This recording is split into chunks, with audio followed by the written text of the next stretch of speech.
So Jesus and the disciples were going, and they were in Caesarea Philippi. And Jesus turned to his disciples and asked, "Who do the people say that I am?"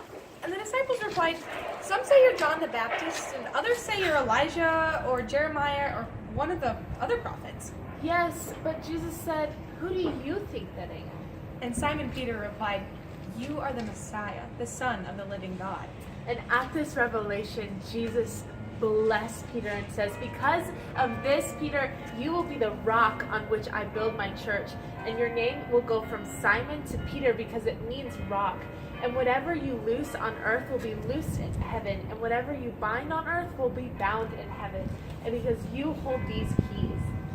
And Jesus said, "Do not tell anyone that I am the Messiah."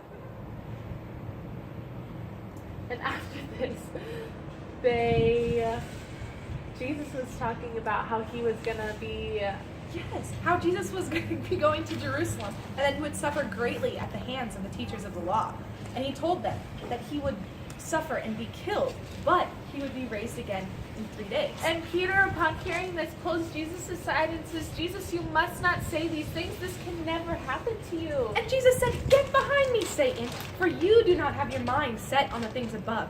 Your mind is set on fleshly things." "For anyone that wants to be my disciple must pick up his or her cross and follow me. And what is the point if you have gained the world, but you lose your very soul?" And because the angels and the Father will come with their glory, and when they see what people do, they will reward them according to what they have done. And I tell you, some of you even standing here today will not taste death before you see the Son of Man coming in all of his glory in his kingdom. And after Jesus had said this, it was a few days later when he took 3 specific guys. He took Peter, he took James, and he took John, and they went to the mountaintop. And when they were at the mountaintop, Jesus began to transform, and his face became as bright as the sun, and his clothes became white. And Simon Peter said, "It is great for me to be here." Because Elijah and Moses had also appeared with Jesus. And he said, "Jesus, if you would like, I can build shelters one for you and one for Elijah and one for Moses. There could be 3 shelters right here." But the booming voice came down from heaven, and it said, "This is my son, Jesus, and in him I take great joy, and you must listen to him."